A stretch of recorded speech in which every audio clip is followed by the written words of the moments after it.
So greetings.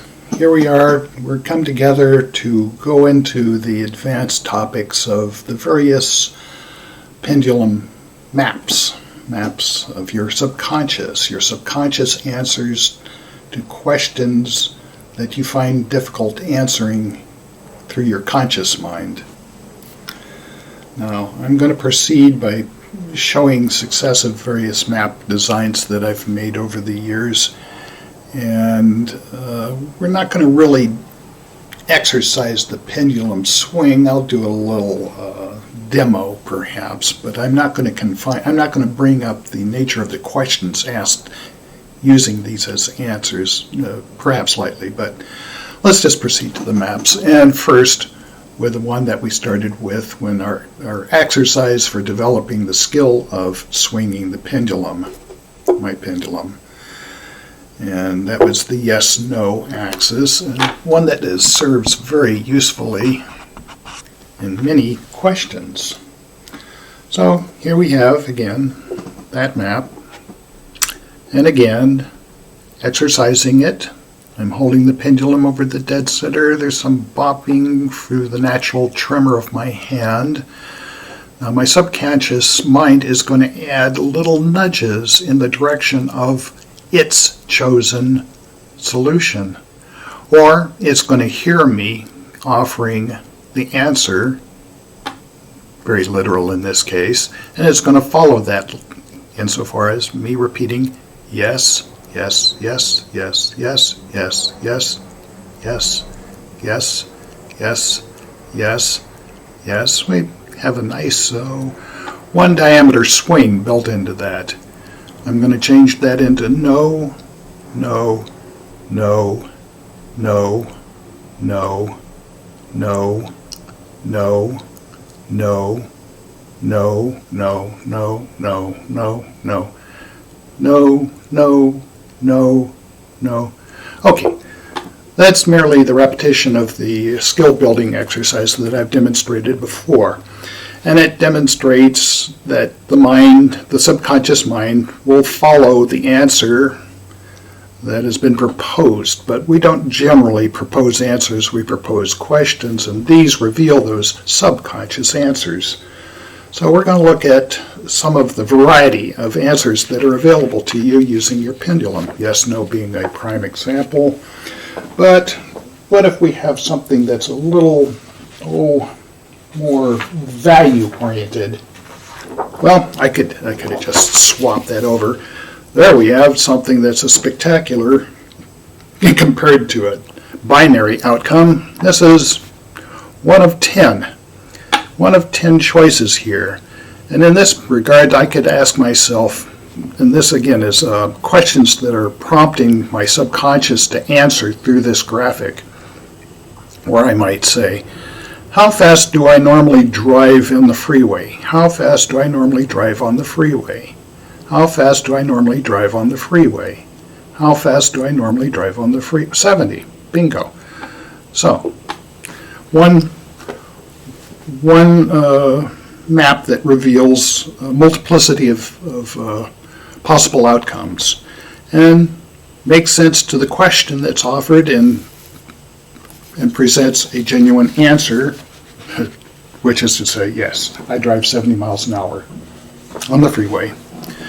Here's another value consideration, but this time we're going to say this is a plus and minus value-based, like on a scale of -5 to +5, how would I rate the Monk series of television? Okay, so Monk is a entertainment, comes in it as a 2.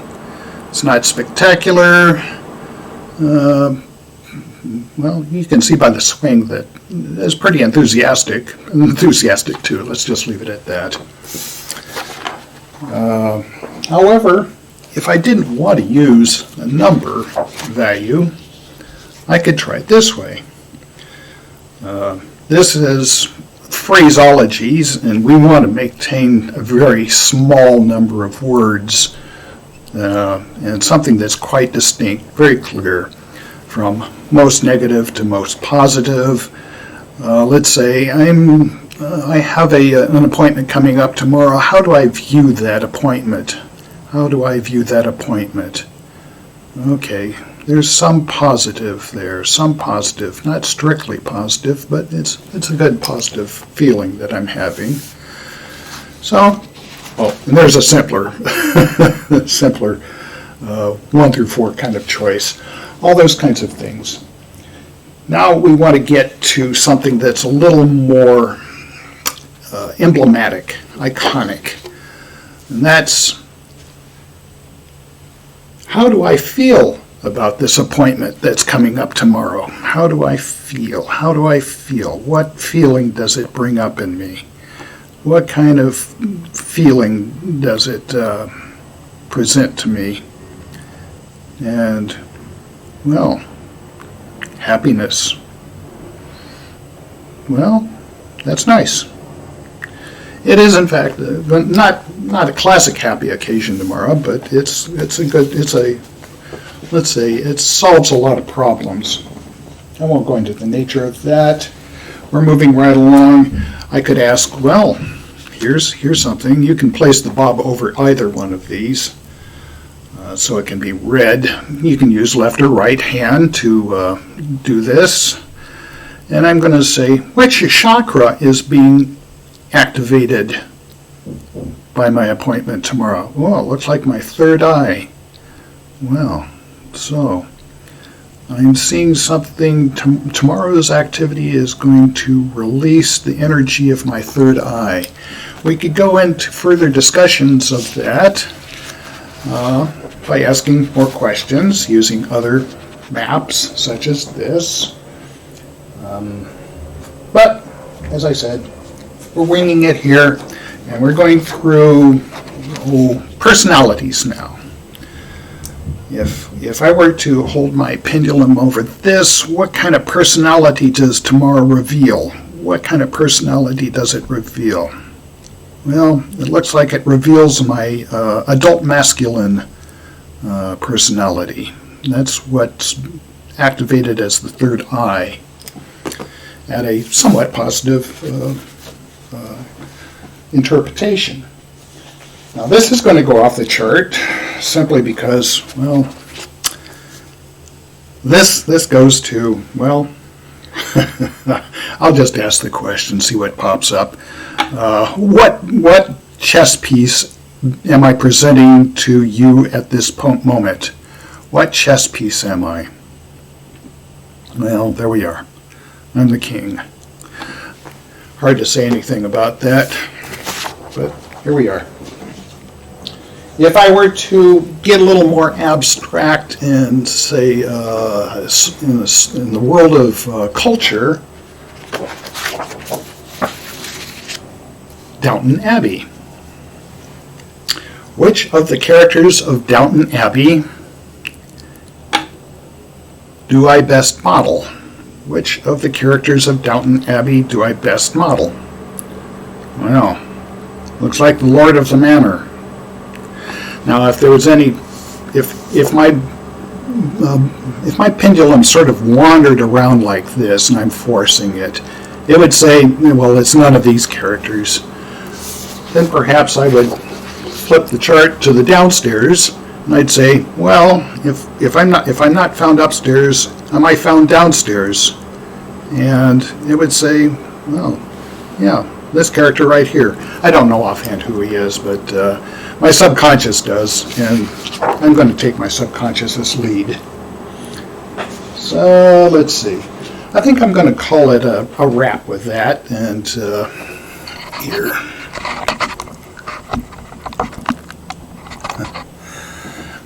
Forgive my fingers. I hope that gives you some ideas of the possibilities of the nature of the answers that will come to your questions. And again, I say it's not so much building this skill. It's necessary, certainly, but that comes easily. The value of this is knowing what question to ask that can be answered by your subconscious. And there's a skill in building that kind of rapport with your subconscious such that it will reveal these answers. And again, like I said, 95% of them ordinary, very vanilla flavored kind of things, nothing remarkable, no surprises. But there were 5%, one answer in 20 that can unlock the door. And being able to drill down them, that's my techno speak there from years of engineering, but being able to drill down through questions with these as tools for divining, there you are, this is a divination process, divination of the subconscious, that is. But given that process and having a multiplicity of maps and ways to find your way through the question and its answers can yield a lot of insight to your problem. So it'll all work out. It's strictly your answers. There's no enforcing an agenda in this. Take care.